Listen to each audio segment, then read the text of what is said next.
Hello, everyone, and for this week we are going to be looking at ethnicity and national identity.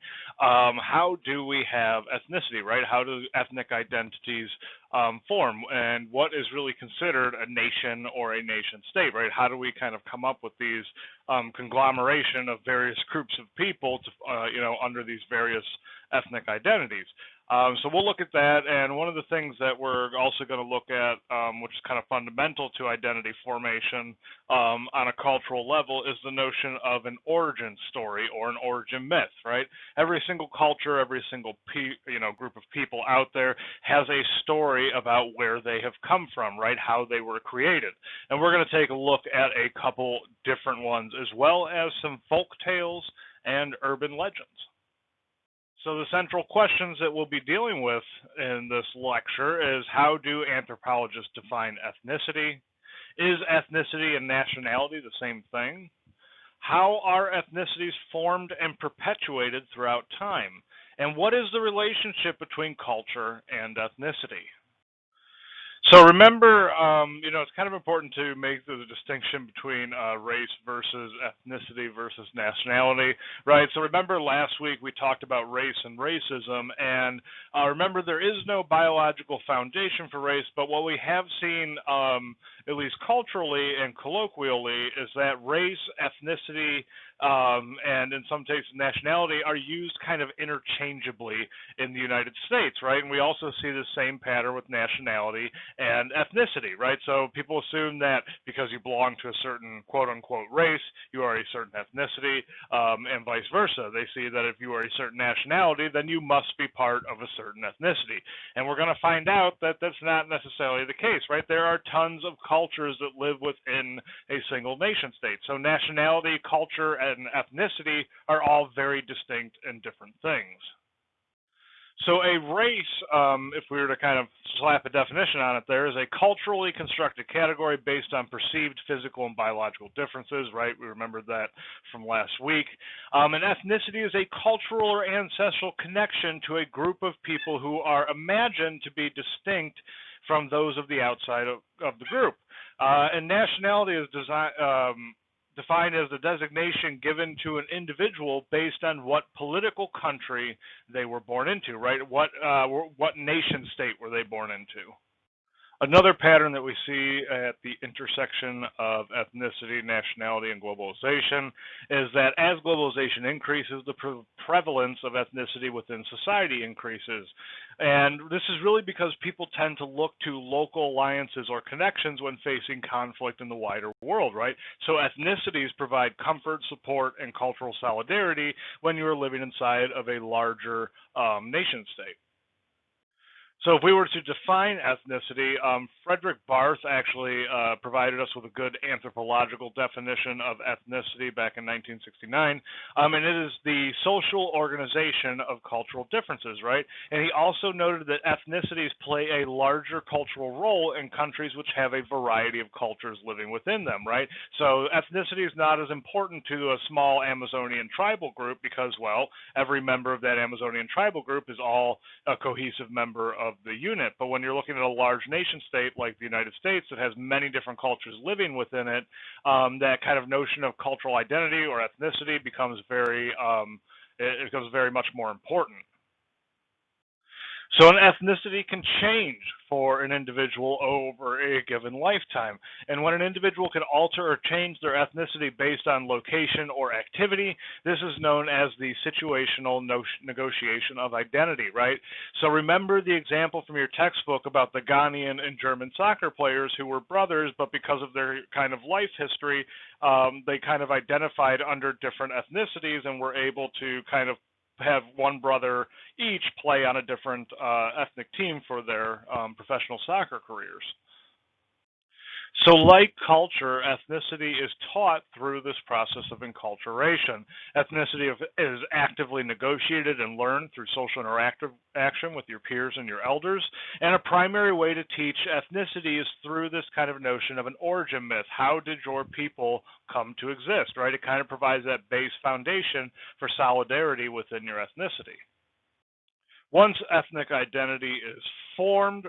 We kind of have to maintain it through the use of ethnic boundary markers, right? These are ethnic-specific practices which help define the identity of a given ethnicity. These include things like food, clothing type, architectural style used in building, and a belief in a common ancestry, particularly in clan societies. The origin myth itself varies greatly from culture to culture. It's used to reinforce cultural norms and in some cases teach a lesson.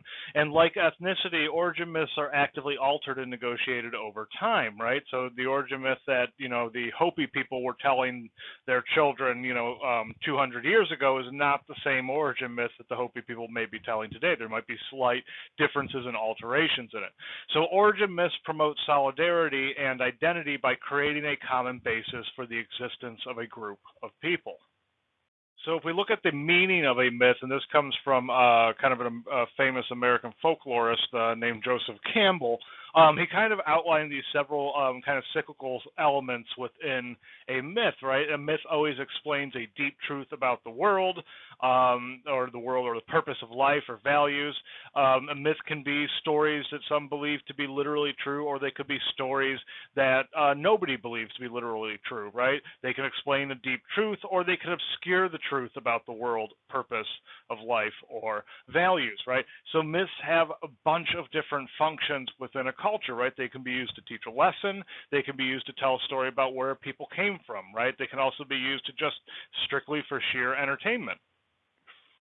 So let's take a look at a few origin myths here for a little bit. We have Native American origin myths that we'll look at that have several common elements in common. What I want you to do is to take notice in these origin myths of what each culture perceives as important, right? For example, in Japan, emphasis is placed on order and the separation between the physical and the ethereal, right? In Native American origin myths, emphasis is placed on human connections with nature, right? So as we're kind of going through these couple of origin myths, just kind of keep in mind what these cultures consider important through the telling of these myths. So just to kind of look at a few of these origin myths here, we'll start out with the ancient Japanese Shinto creation myth, and just to read it here for you, it says, of old, heaven and earth were not yet separated, and the yin and the yo not yet divided, right? This is kind of like their yin and yang. They formed a chaotic mass like an egg, which was of obscurely defined limits and contained germs. The purer and clearer part was thinly drawn out and formed heaven, while the heavier and grosser element settled down and became earth, right? The finer element easily became a united body, but the consolidation of the heavy and gross element was accomplished with much difficulty. So heaven was therefore formed first, right? And earth was established subsequently, right? So what they're showing you is kind of that emphasis placed on order with the kind of separation of heaven and earth. If we look at the Native American creation myth from the Blackfoot tribe, and this is important, so keep in mind, a lot of Native American myths look at kind of human connections with nature, right? So this says, during the flood, Old Man was sitting on the highest mountain with all of the beasts. The flood was caused by the above people, because the baby of the woman who married a star was heedlessly torn in pieces by an Indian child, right? So essentially this is vengeance for the act of an Indian child. So the old man sent the otter down to get some earth.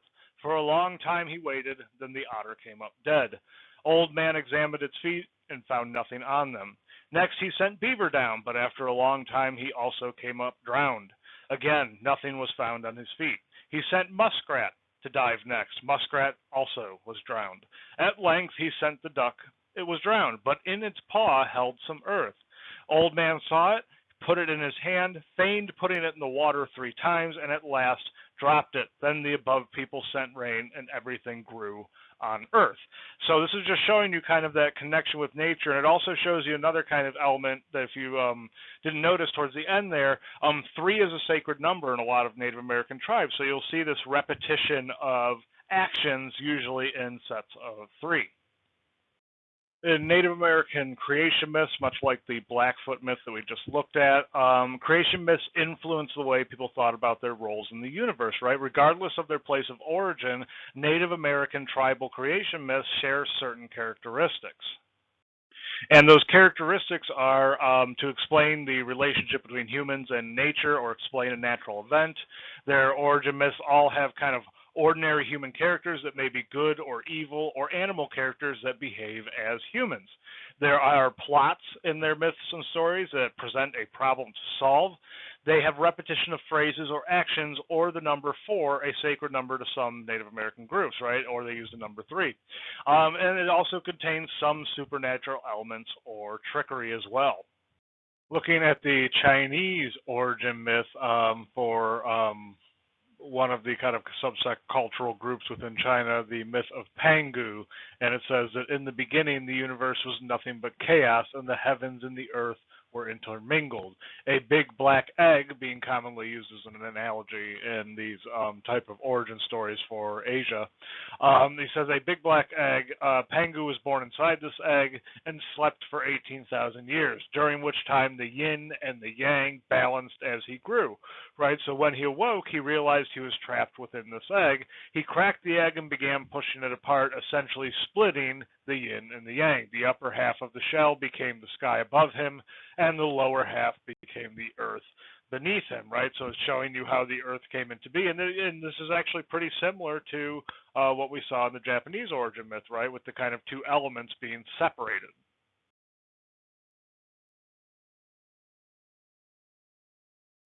So continuing the story of Pangu, it says the longer he held them apart, the thicker they grew and the taller he became, thus pushing them further apart, right? So by precisely 10 feet per day, they actually mention this.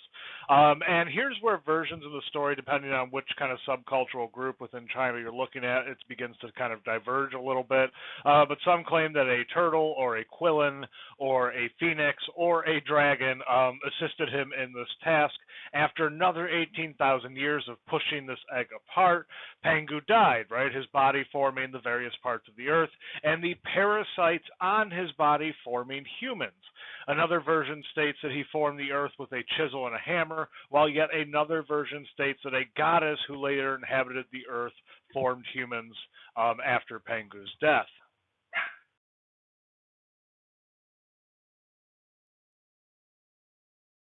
So when we look at things like legends, myths, and folk tales, right? Looking at those origin myths that we just talked about, we'll talk about some legends and some folk tales here in a minute.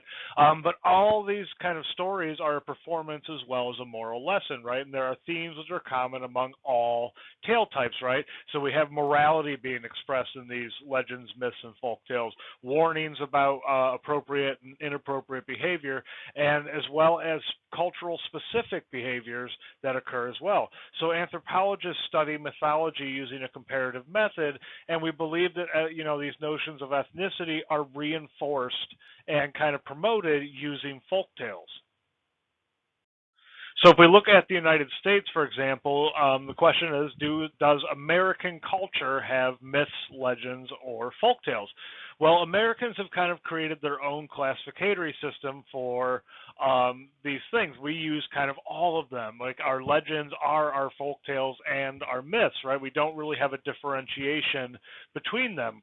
So the common themes in legends revolve around great Americans who conquer nature, like Paul Bunyan, Billy the Kid, Rip Van Winkle, John Henry, as well as dozens and dozens of others. So we're going to kind of, as we move through the next few slides, we're going to kind of look at some of these American folk tales.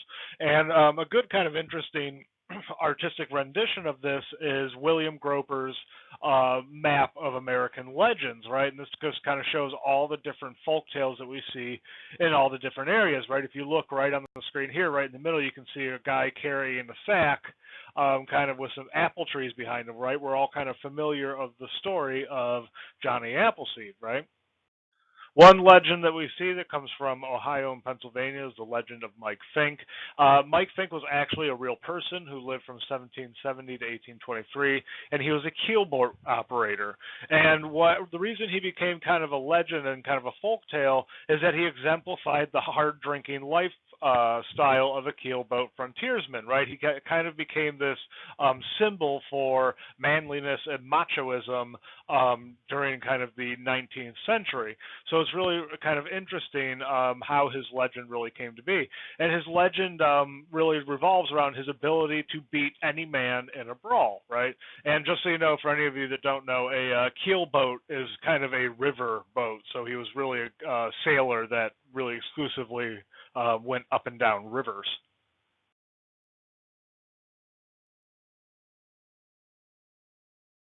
So if we look at another legend that comes from the southeast, based on the map from the prior slide, we have John Henry. He's an African American folk hero, kind of considered the greatest steel driver and greatest kind of railroad worker. And what he does is he represents the physical endurance and prowess of the working class. And the legend revolves around a contest with an automatic tunnel borer. Henry won the contest against the machine, but immediately died afterwards due to heart complications. And there was actually a real person named John Henry who worked for the Chesapeake, Ohio rail line during the 19th century. So we don't really know if the actual story itself is true, if there was really a competition between this guy digging a tunnel and a machine digging a tunnel. But there was a real person who worked on the Chesapeake, Ohio rail line. And it has become kind of this interesting legend which still exists today.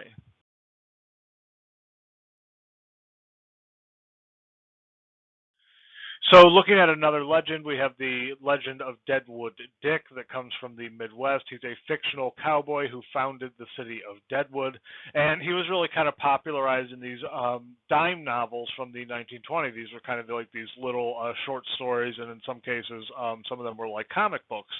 He also used a code word for African American cowboys. So if you heard the word Deadwood Dick, you knew that the person may be referring to an African American cowboy, and it became a popular name among ranchers in South Dakota. But it's actually based off an actual historical figure who was an African American cowboy named Nat Love, who was involved with the founding of the city of Deadwood around 1854.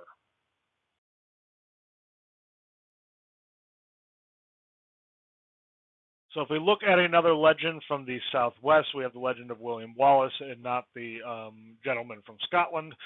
He was a famous Texas Ranger from 1872, and he was a real person who actually, he gets a lot of credit for being a famous ranger, but a lot of the things that happened during his time today we would consider, kind of atrocities.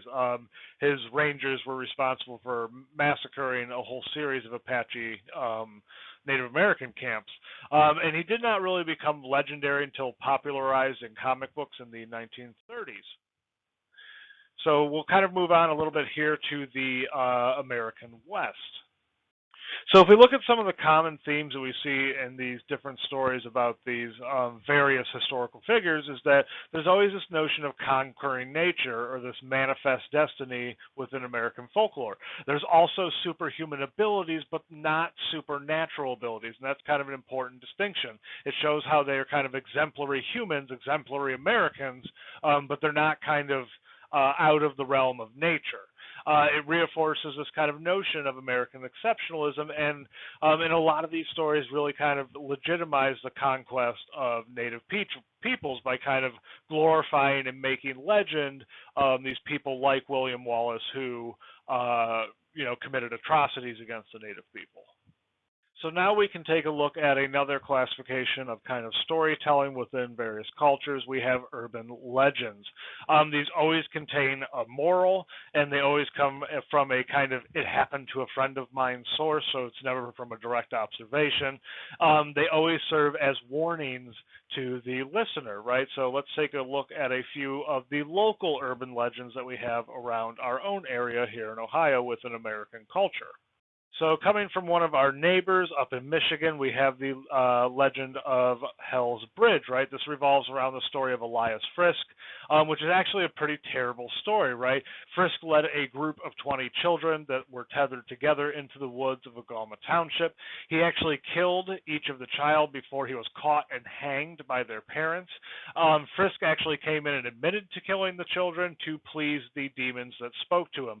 And what makes it kind of more shocking is Frisk himself was a preacher, right? So the whole legend revolves around if you go to this bridge at night, you can hear the laughter of the murdered children.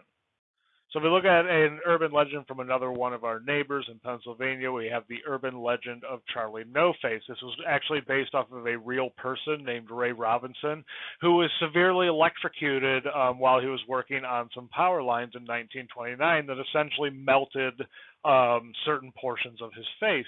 And essentially, the urban legend goes that he wanders the highways, particularly near a place called Piney Tunnel. And if you look at his face while driving past, your car will stall and you will mysteriously die. So the moral is do not stare at disfigured people or travel alone at night. And then in Indiana, we have the urban legend of Diana of the Dunes, who's kind of like our own Great Lakes version of the classic mermaid myth, but it's not based in reality. If you venture too close, essentially, she will sink your vessel using her kind of siren powers.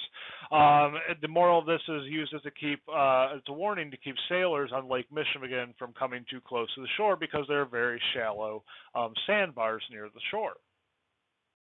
In Kentucky, we have the Witch Girl of Pilot's Knob, which is actually a completely fictitious story that revolves around, or was actually started when some people came across a very creepy old grave that had an iron gate around it. There was actually a witch who was burned at the stake at Pilot's Knob in 1919, so it's really just kind of based off of this creepy grave site, and it really doesn't have much factual basis other than that incidence of a witch being burned, but there's no real connection between that witch burning in 1919 and the actual grave itself that they claim is part of the legend. So the moral kind of within this story is do not travel alone in graveyards at night, otherwise the witch girl of Pilot's Knob will get you. Then kind of circling back home here to Ohio, we have the Melon Heads, and some of you may be familiar with the story, some of you may not.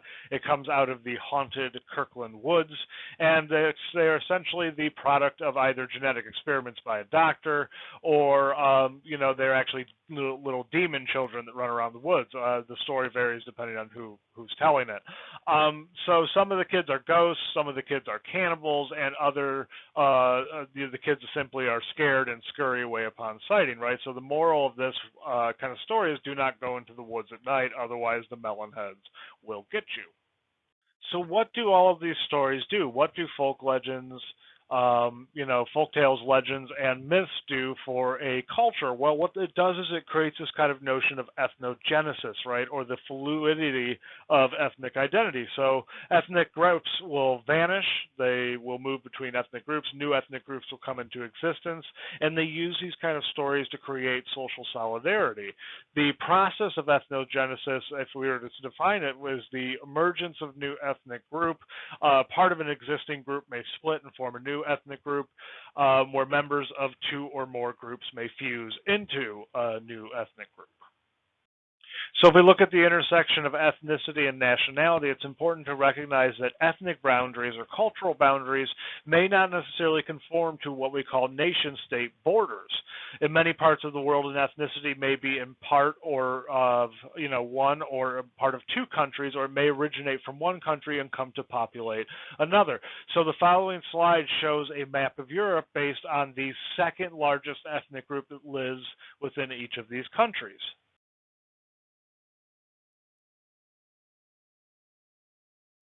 And when we have immigrant communities, we refer to these things as diasporas, right? And one of them that we see most recently is one from Sri Lanka. And diasporas are defined as communities that are formed within nation states that carry cultural elements of their originating community, right? We all kind of recognize, if you guys are familiar with Cleveland and parts of downtown Cleveland, you have kind of the Asian markets and kind of places where they hold Asian festivals and things like that. It's kind of what we refer to as quote unquote Chinatown. In right outside of Akron, Ohio, you have a huge Nepalese and Tibetan community that lives a mile and a half off of the Akron campus.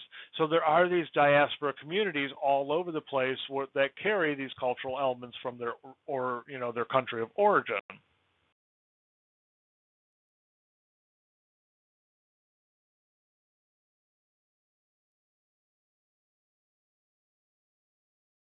But diasporic communities may not necessarily be people traveling from another country into another. They could be citizens or members of the same culture that are actually displaced into another region of the country, right? And we saw a lot of this during the kind of Katrina evacuees. Like a lot of people from the South were bringing cultural elements from the South and bringing them up north. So it just goes to show you that diaspora communities can exist within a country and still be a part of the same culture of that country. Ethnic identity itself can be manipulated to achieve harmful or beneficial effects. Ethnic identity can be used to promote solidarity, sell products, or used to promote or deny agency or economic or political power. So let's take a few look at a few examples of each of these. One example of when kind of ethnic identity manipulation kind of goes wrong, or some of the negative aspects of it, you have instances of ethnic cleansing, right? And this is kind of the mass expulsion or killing of members of an unwanted ethnic or religious group within society, right? And the example I like to use is the ethnic cleansing that occurred in Yugoslavia, which originally began as a conflict between just some villagers or a couple villages in rural Bosnia. And the conflict was really between the Croatian Catholics / Christians and the Bosnian Muslims, right? So this is showing you that kind of there's an intersection here of not only national identities with the Croatians versus Bosnians, but also religious identities as well as ethnic identities with the Catholics versus the Muslims. So unfortunately, there is a pretty heavy human toll that's paid with acts of ethnic cleansing, and these photos kind of show you just the amount of people that were lost during that kind of what we refer to as the Bosnian conflict.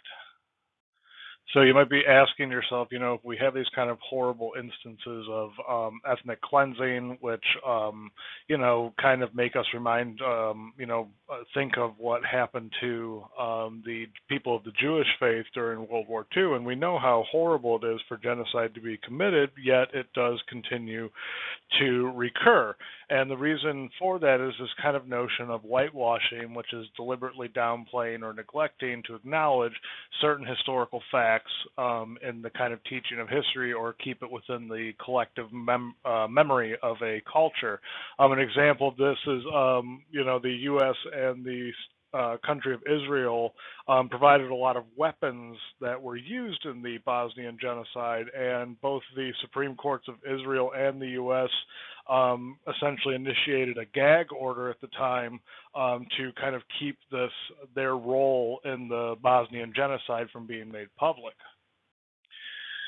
So, in essence, we have Ratko Mladic, who wrote about the arms deal between the Serbian army, U.S., and Israel, and the details were kept classified to kind of protect the U.S.-Israeli international relations, and it really did not come out until after Mladic's family came forward after he died, and really kind of going through his papers, kind of discovered the fact that there were purchase records of the U.S. and Israel, essentially providing weaponry to the individuals that committed the genocide.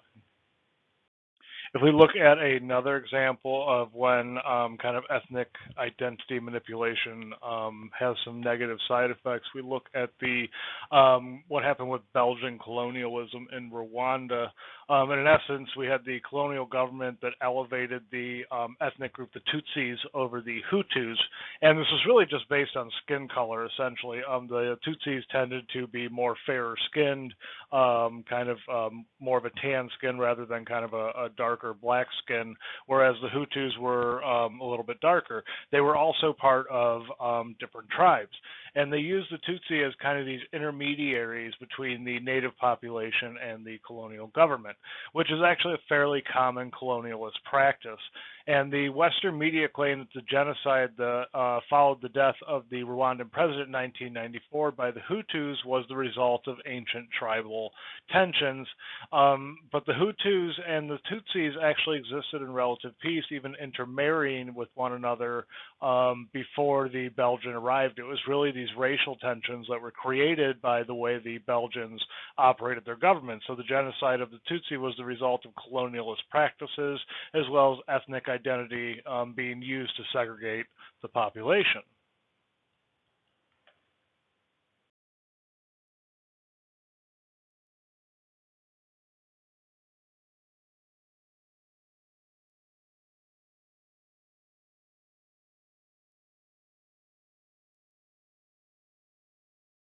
So, in essence, what we happened in Rwanda was the use of ethnic identity manipulation, or essentially selection, for preference among the colonial government, right? So, essentially made the Hutus angry with the Tutsis. And Belgium kind of used those Tutsis, who are actually in a minority in terms of population, to rule over essentially the Hutus, and they issued pass books to show tribal identity rather than just regular kind of driver's licenses or IDs like we have here in the U.S. The Hutus essentially were in a populist majority, but they actually had no governing power within the Belgian colonial government.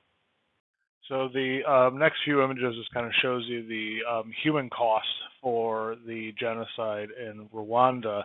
And this is essentially the result of a European power coming in there, taking control of the area and the resources and beginning to manipulate ethnic identity for their own gain. And at some point, there's only so far you can push a group of people or oppress a group of people before there's a significant amount of backlash.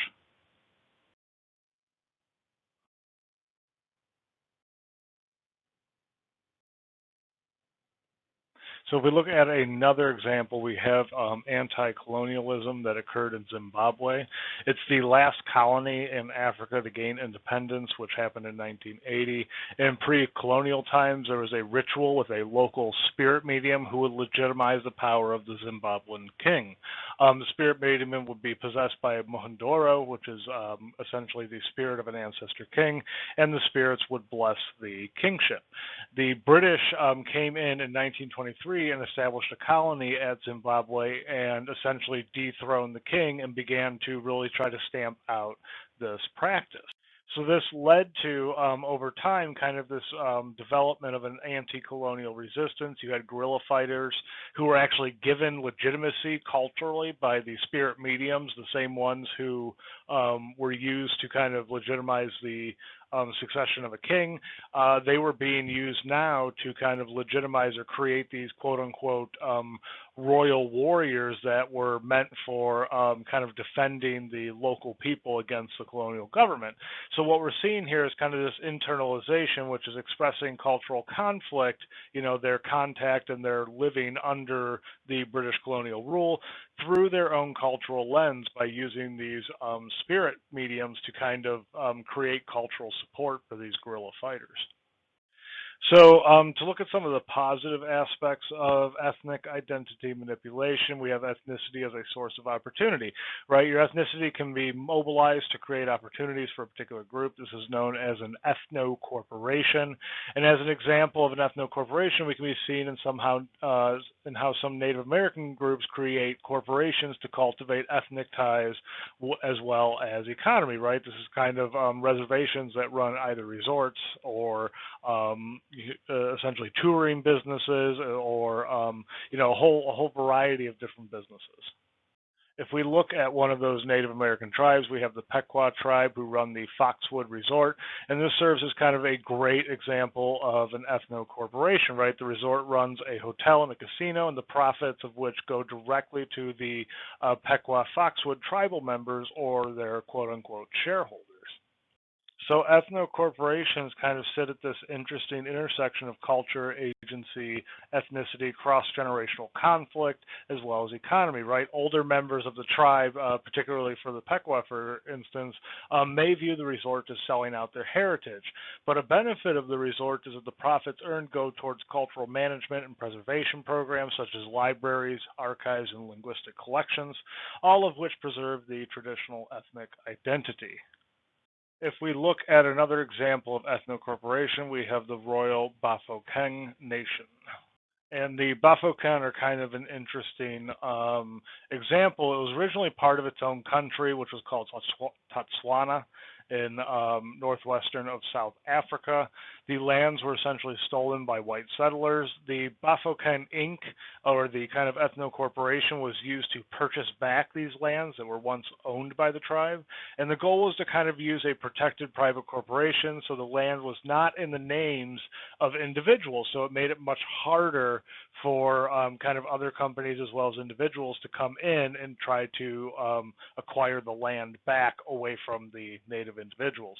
So what it essentially did was it created solidarity amongst that ethnic group by keeping their native lands in their own hands.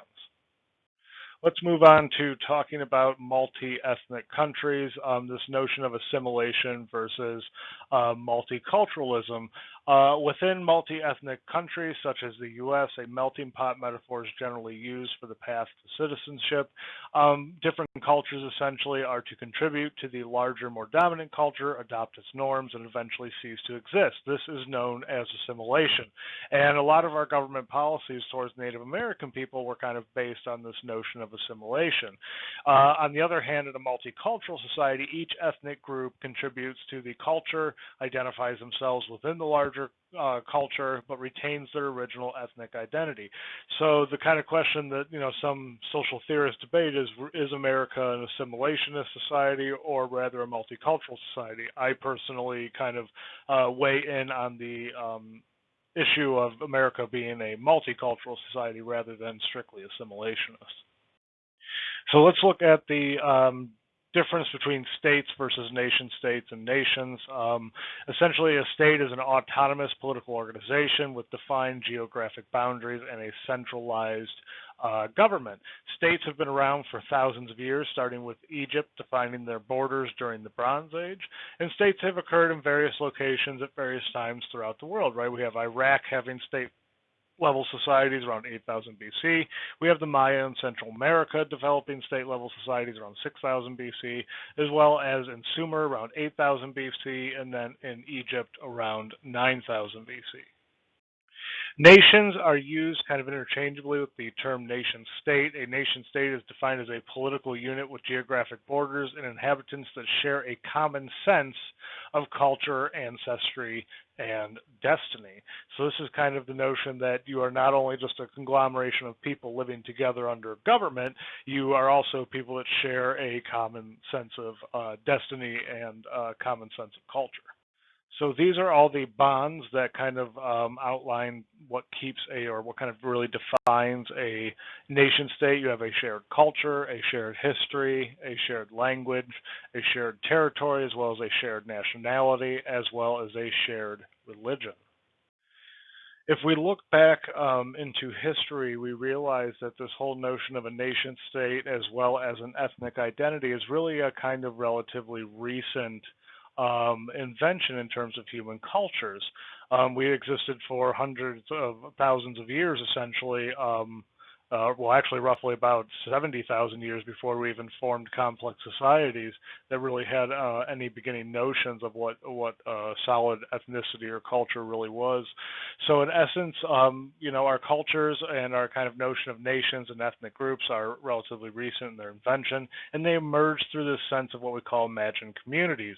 And imagined communities are the invented sense of shared traditions that mark identification with a specific ethnic group, nation, and the members of which are likely never to meet.